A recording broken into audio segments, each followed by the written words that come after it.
সবার প্রতি গভীর শ্রদ্ধা, ভালোবাসা এবং শুভকামনা। সবাইকে আমার ইউটিউব চ্যানেলে স্বাগত জানাচ্ছি।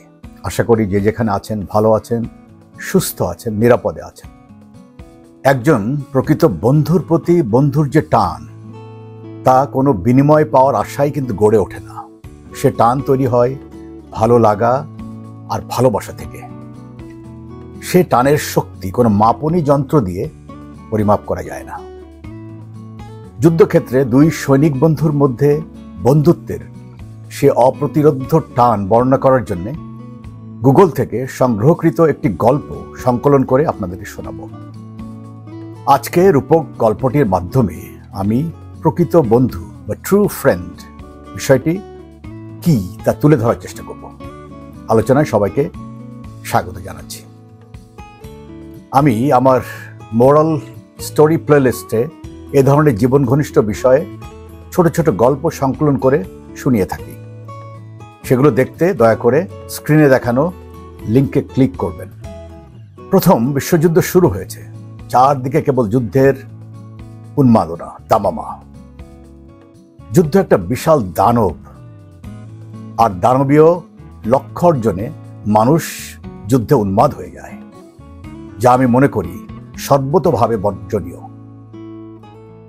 কিন্তু দলীয় বা ব্যক্তি পর্যায়ে যুদ্ধের অর্থ হচ্ছে আমাকে বাঁচতে হলে প্রতিপক্ষকে মারতে হবে, নিজে বাঁচার জন্য অন্যকে মরতে হবে, মারতে হবে। তাই তো বলা হয় যুদ্ধ কখনো কোনটা সঠিক আর কোনটা সঠিক না সেটা নির্ধারণ করতে পারে না। যুদ্ধ কেবল নির্ধারণ করতে পারে কে মরবে আর কে বাঁচবে, বেঁচে থাকবে। War does not determine who is right. War only determines who is left. এক রক্তক্ষয়ী যুদ্ধের ময়দানে সম্মুখ যুদ্ধে যুদ্ধরত একজন সৈনিক সে তার নিজের ট্রেঞ্চের ভিতর থেকে শত্রুর সাথে লড়াই করছিল। চারদিকে বোমা ফাটার বিকট কানফাটা আওয়াজ আর বারুদের গন্ধ এলাকাটাকে ঘিরে রেখেছিল। এরই মধ্যে সৈনিকটি খেয়াল করলো যে তার থেকে একটু দূরে তার একজন সহযোগী বন্ধু, সৈনিক বন্ধু, শত্রুর গুলির আঘাতে আহত হয়ে তার ট্রেঞ্চের মধ্যে পড়ে গেল। আহত সৈনিকটি তার খুব কাছের বন্ধু, যাকে বলে একেবারে প্রাণের বন্ধু। প্রয়োজনের সময় তারা একে অপরের পাশে থাকার জন্য প্রতিশ্রুতিবদ্ধ, প্রতিজ্ঞাবদ্ধ। সেটাই প্রকৃত বন্ধুর পরিচায়ক। সৈনিকটি তার আহত বন্ধুর কথা ভেবে বন্ধুর এ দুঃসময় তার পাশে থাকার তাড়না অনুভব করল। আর আহত অবস্থায় পড়ে থাকা বন্ধুটির দেহকে কোনো রকমে টেনে এনে চিকিৎসার ব্যবস্থা করার জন্যে, কিছু একটা করার জন্যে সে ভেতর থেকে একটা টান অনুভব করতে লাগলো। এই পরিস্থিতিতে সে নিজেকে কিছুতেই যেন ধরে রাখতে পারছিল না। কিন্তু তখন যুদ্ধের উন্মাদনা একেবারে তুঙ্গে। যুদ্ধের মধ্যে একটুও ফাঁক পাওয়ার যেন অবকাশ নেই। মাথার উপর দিয়ে অনবরত শত্রুর ছোড়া গুলি শাসা শব্দে উড়ে চলেছে। ট্রেঞ্চের বাইরে বেরোনোর জন্য কোনো উপায় ছিল না। আহত বন্ধুটির নিশ্চল দেহটা বলা যায় মোটামুটি যুদ্ধরত দুই পক্ষের মাঝামাঝি একটা স্থানে পড়েছিল। স্থানটিকে নোম্যান্স ল্যান্ড বলা যায়। এই অবস্থায় সৈনিকটি তার আহত বন্ধুটিকে আনার জন্য সেখানে যাবে বলে মনস্থির করে সে তার অফিসারের কাছে অনুমতি চাইল। চাইলে তুমি যেতে পারো, কিন্তু তাতে কি কোনো লাভ হবে? তোমার বন্ধুটি এতক্ষণে সম্ভবত মারা গিয়েছে। দেহটা না হয় পরে যুদ্ধ একটু থামলে সুযোগ বুঝে আমরা সেটা এনে নেব। আর ভেবে দেখো, এই যুদ্ধের মধ্যে তুমি নিজের জীবনকেও ঝুঁকিতে ফেলতে পারো এবং সেখানে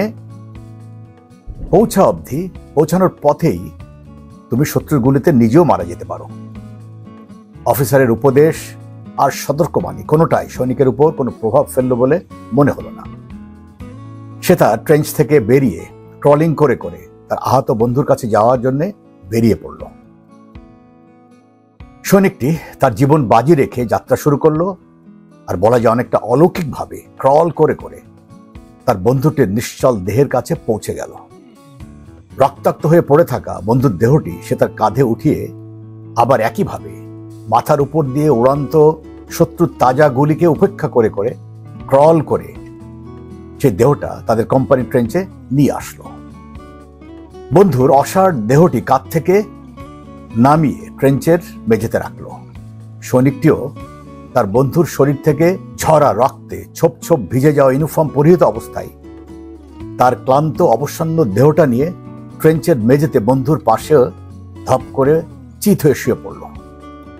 রক্ত মাখা শরীরে চিত হয়ে চোখ বন্ধ করে ট্রেঞ্চের মেঝেতে পাশাপাশি শায়িত দুই বন্ধু।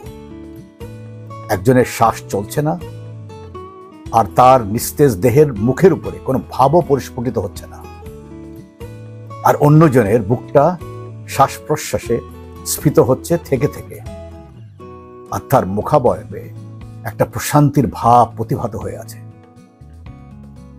তার অফিসার, যে খুব উদ্বিগ্নতার সাথে সৈনিকের ফেরার অপেক্ষা করছিল, সে তাড়াতাড়ি করে সেখানে এসে যুদ্ধাহত সৈনিকের অনড় দেহটা পরীক্ষা করে বুঝল তাতে প্রাণের কোনো স্পন্দনই নেই।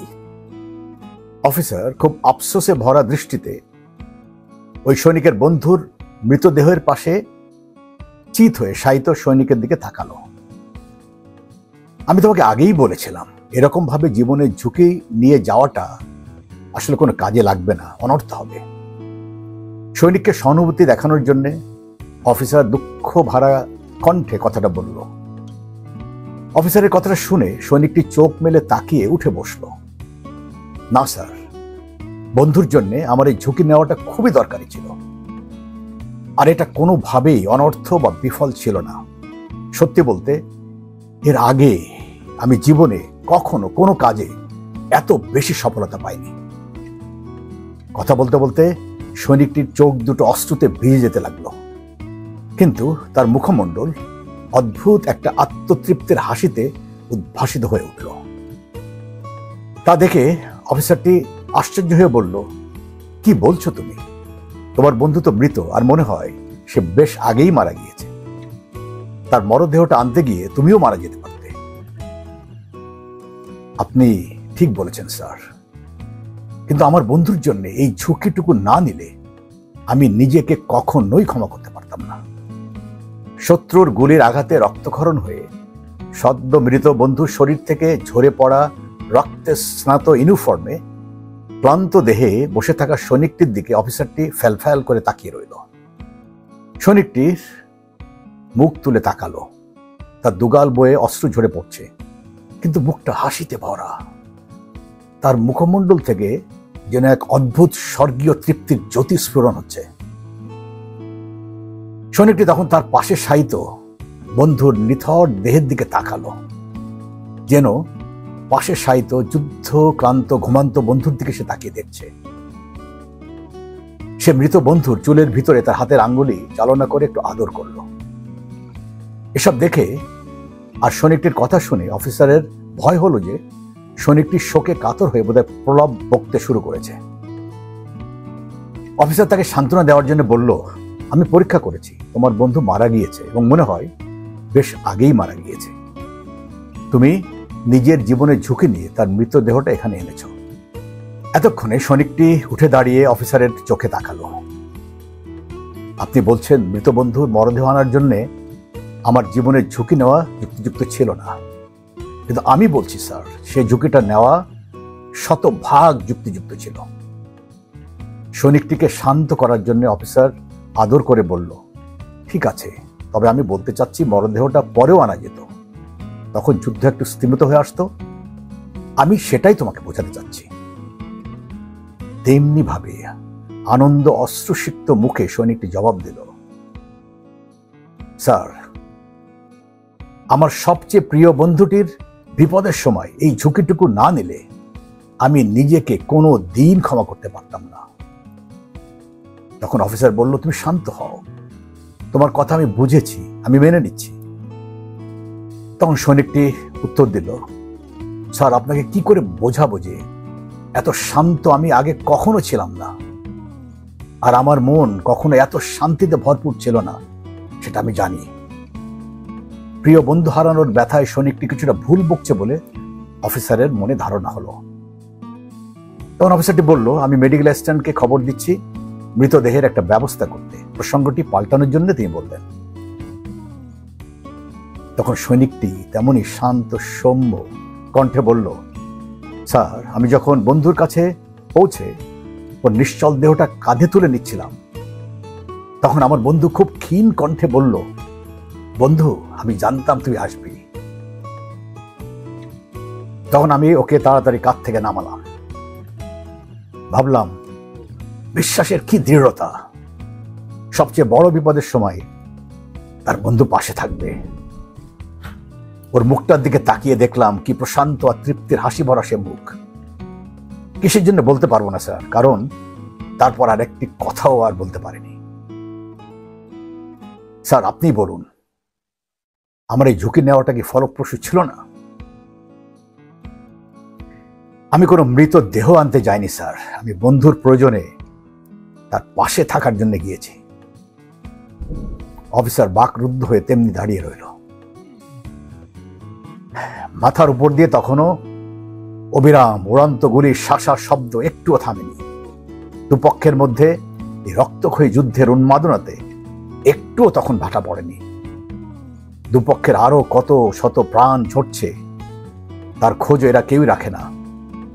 কিন্তু এই যুদ্ধের দামামার মধ্যে, এই সরু ট্রেঞ্চের মেঝেতে বন্ধুর প্রতি আর এক বন্ধুর ভালোবাসা, মানুষের সাথে অন্য মানুষের ভালোবাসার যে দৃশ্যের অবতারণা হয়েছে, সেটা হানাহানিতে পূর্ণ মর্তের বুকে একটা ছোট্ট স্বর্গ রচনা বলা যায়। অফিসারটি ভাবতে লাগলো, মৃতপ্রায় সৈনিক তার প্রিয় বন্ধুকে দেখে তার তৃপ্তির হাসি ফুটে ওঠা মুখটার কথা তার চোখের সামনে বারবার ভেসে উঠতে লাগলো।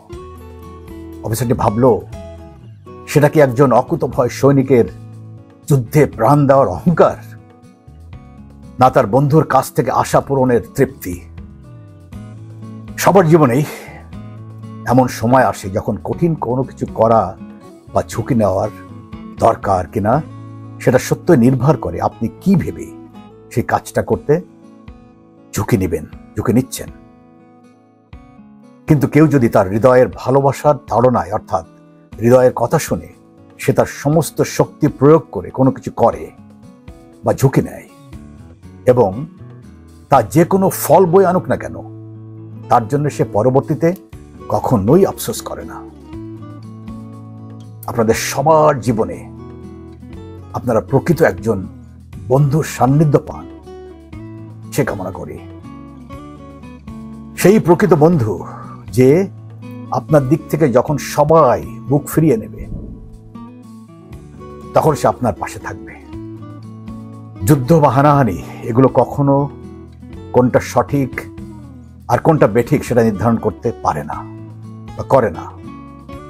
যুদ্ধ কেবল নির্ধারণ করতে পারে কে মরবে আর কে বেঁচে থাকবে, অন্য কিছু নয়।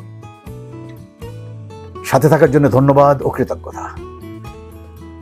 আমার ইউটিউব চ্যানেলের মাধ্যমে আমি এ ধরনের জীবন ঘনিষ্ঠ বিষয় তুলে ধরার চেষ্টা করি। আমার এই প্রয়াস যদি কারো মনে ভাবনার ছোট্ট একটি তরঙ্গ তুলতে সামর্থ্য হয়, তাহলেই আমি বুঝবো আমার প্রচেষ্টা সার্থক। আমার চ্যানেল যদি আপনাদের ভালো লাগে, তবে চ্যানেলটি সাবস্ক্রাইব, লাইক আর মন্তব্য করে সাথে থাকবেন আশা করি। সবাই ভালো থাকুন, শান্তিতে থাকুন, মানবতার জয় হোক। সবাইকে ধন্যবাদ ও কৃতজ্ঞতা। Humanity is human religion.